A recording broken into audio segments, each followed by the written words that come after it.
Hello guys, share ko lang itong ulam namin ngayon guys. Sino ang kumakain ito sa inyo guys? Ano lang yan guys, century tuna. Nilagyan ko lang siya ng kamatis at sibuyas. Hindi nakaluto si Ate Ems, kaya yan muna ang aming dinner ngayon.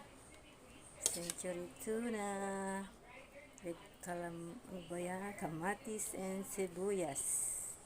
Sarap yan. Try nyo yan. Masarap yan. Yan. Dahil tinamad magluto, yan ang ulam tuloy namin ngayon.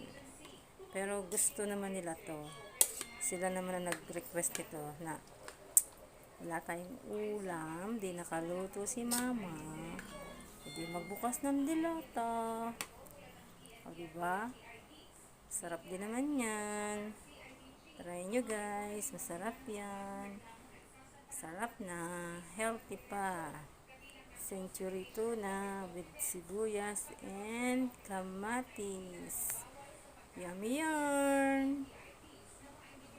Thanks for watching guys. Sarap yan.